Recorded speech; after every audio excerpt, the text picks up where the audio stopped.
Okay, so in this video, I want to talk about the 5 key traits of the subconscious mind. And the reason that I want to talk about that is because aligning with the universal law, being in harmony with the universal law, is about understanding the subconscious mind. So we are here as a spiritual being and we're here as a creator. So God gave us the ability to be the creator. So something that I love sharing with people is that God created creators, creatures, and creation.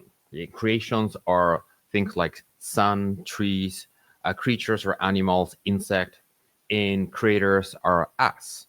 Creators are those who can innovate. Yeah.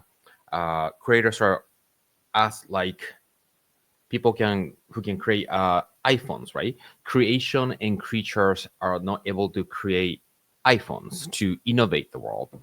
However, creators can also create anxiousness, worry, and doubt through the destructive emotions. So we're so powerful based on the belief and based on the emotion and feelings that we're entertaining. We can produce in the physical realm both the positive polarity formation or negative polarity formation. Yeah.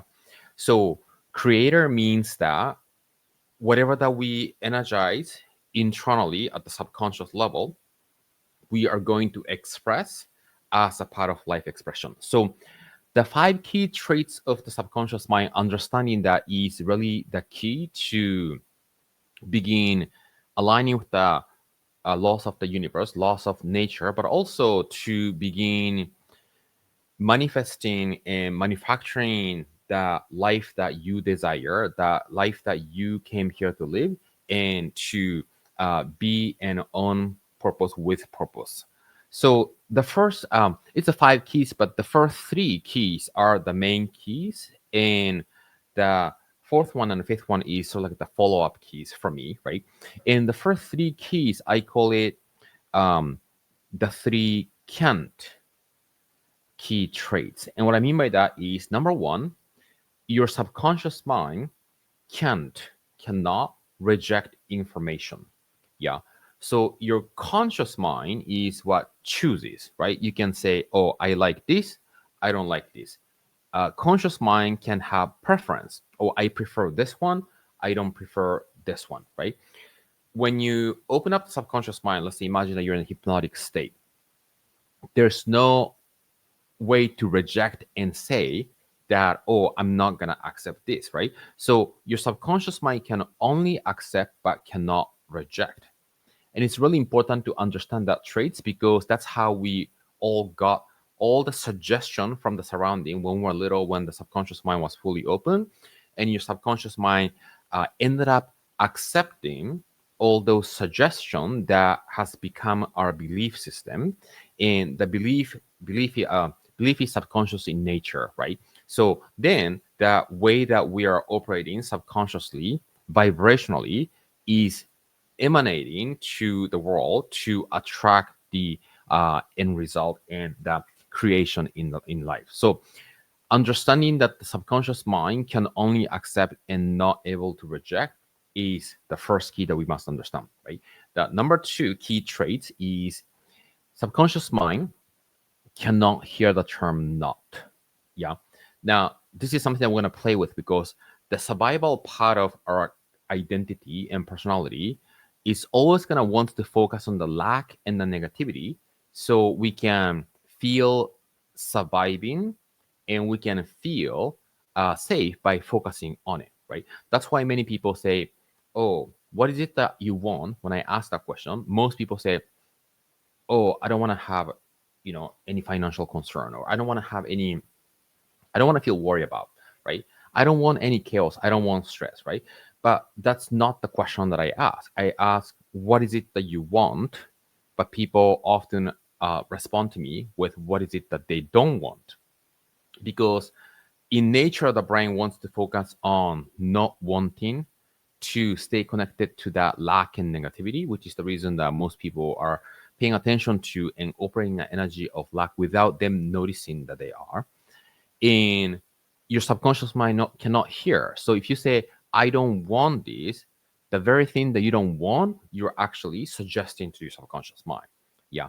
So that new pattern, the spiritual way, the soul led operating that is in alignment and harmony with the universal law is to begin ignoring the senses in the outside and studying, thinking, and acting from the fulfillment of the desire and the vision, right? What would I feel? What needs to happen in order for me to feel so expansive? Yeah. Instead of saying, oh, this is a problem that's happening right now in my life, I don't want this, right? Once you identify the thing that you do not want in your life, you must quickly move into that timeline and the frequency of that new idea and begin energizing your mind with that new idea instead of thinking, oh, this problem needs to be solved. What's the solution of it? Does that make sense? When you focus on the solution, people think that focusing on a solution is good, but focusing on the solution, still you're contrasting with the problem, right? You identify the problem, you elevate right above that timeline, just like Einstein said, right? You cannot solve the problem with the same level of thinking you created, right? So you want to create a new way of thinking, new timeline, new frequency, and begin pouring water and energize, giving energy, giving life to that timeline frequency. And you don't put energy into the problem thing. Yeah.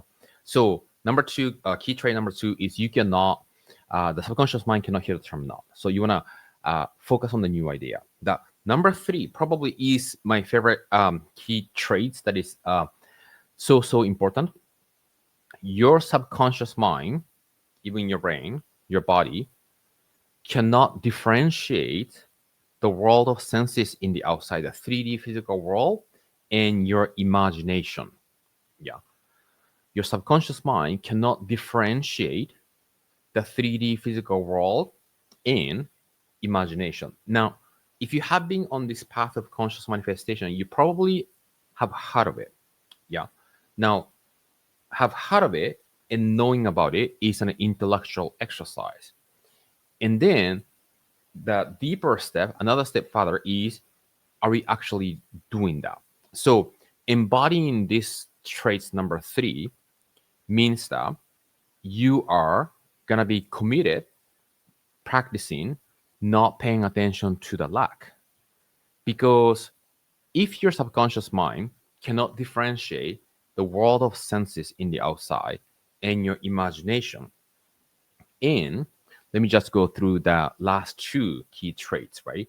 The number fourth and number five are more like follow-up phase, but I want to explain that first to come back to this imagination trait. Whatever that you impress upon in your subconscious mind must express in this physical material world, right? So the conscious mind chooses the imagery, and when you impress means that how do we impress the choice and the picture and the imagination of the conscious mind into the subconscious mind, right? The conscious mind operates on language, on thoughts, on words. Yeah. So you can see something in your conscious mind. Your subconscious mind cannot see something. Your subconscious mind cannot think. Your subconscious mind cannot imagine things.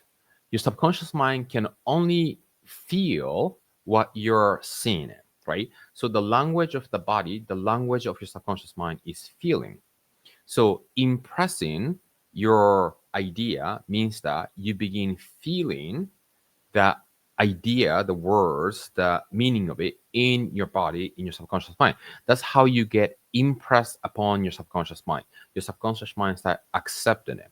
Now, whatever the idea that you paint in the screen of your mind, you impress into your subconscious to your body, dimension of the body as a mode of feeling by law, by universal law, by laws of nature, by laws of being, must express into the world, the world of the body, the physical world. That is by law, right? And this impression and the shift in the subconscious mind can happen through repetition. So the more you repeat that and practice that, just like practicing yoga, practicing movement, practicing whatever the thing that you use your body, that you need repetition in order for you to feel natural. It could be bicycle, it could be some sort of tricycle or any instrument, right? The more you practice, the more it becomes a part of you. It feels natural to you, and it becomes easy, and it becomes like a breath coming in and coming going out. Yeah. So let's connect the last three traits, right? So your subconscious mind cannot distinguish, differentiate what's in the 3D physical world, the world of senses, and what you imagine. Yeah. Now, let's say if you have a lack going on in the outside world, some health issue, some relationship issue, some friends issue, some um, chaotic situation going on issue, some financial issue, some business issue, right? That's a world of senses. You sense through that vision and you detect that from the outside world. Now, if you take on that energy and begin imagining that thing that you saw in the 3D physical world, and if you start feeling that lack mentality in your body, because whatever that you're impressing in your subconscious mind must express, so you end up repeating that more and more. That's why we don't want to let the outside effect be the cause to uh, repeat the same thing over and over. But the law says that whatever that you impress upon must express in the physical world, right? And the law said the trait, the subconscious mind trait, you cannot, the body subconscious cannot differentiate what's out there as a 3D physical world and what you imagine, right?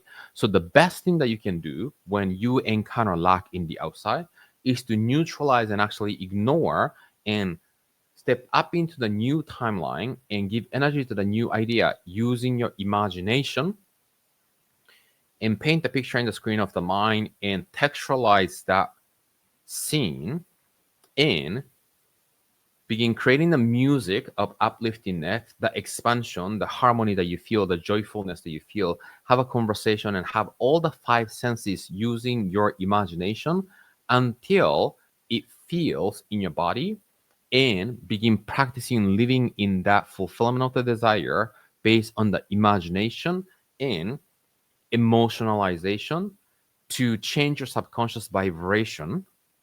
And when you stay there long enough, that thing that you impress in your subconscious mind must express in the physical world. That is the universal law. Yeah. So my invitation is to really begin contemplating on this idea. What if every single consequence, circumstance, and environment that you are experiencing in the 3D physical world was created through that process, and you not just being aware of it, right?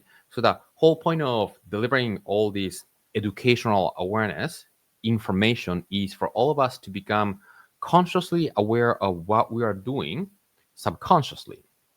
Yeah. And to demonstrate the power and the gift that we are given as a creator. Yeah, the best thing is to study the mind, study the subconscious mind, and to practice living in harmony with the universal law. So I would love to hear which of the five traits spoke to you the most, and what are you going to be doing in order to stay connected to this idea. You can even watch and listen to this video for the next 30 days over and over, because your subconscious mind can change through repetition. So the more you listen to and the more you watch this, what we want to do is to begin self-reflecting how we're showing up in life and begin noticing, oh, this is how I'm supposed to be shifting my perspective in order to stay aligned and harmonized with the universal law. But my habitual way of operating wants to go to the lack, wants to go to focus on the outside, wants to feel frustrated, wants to feel the emotion that I have been feeling because it feels addicted and familiar to be me, even though I know that it's not serving my life or myself, right? So we want to make a decision to dive into a certain practice to be able to actually rewire and reprogram our subconscious mind. And because we are the creator, we were created as a creator, not created as a creature or creation. We can create anything we want, including the lack, right? So, what about creating the abundance? What about creating the freedom? What about creating the expansion instead? And to master these 5 traits and begin self examining on a day to day basis, moment to moment basis, how we're showing up in life is the key to be able to fulfill that mission, how we're supposed to or designed to live, and which is a conscious creator to fulfill our desire. So comment what spoke to you the most, and I'll see you on day 1 of the universal laws in action. Day 1 is going to be life, universal law of expression, and that's a huge one. We're going to be talking a lot about embodiment, and we're going to be talking a lot about the blend and the interconnection of all the laws, right? Including law assumption, law perpetual transmutation of energy. And we want to dive in and go all in order to make this as your natural way of being. So see you in the next video.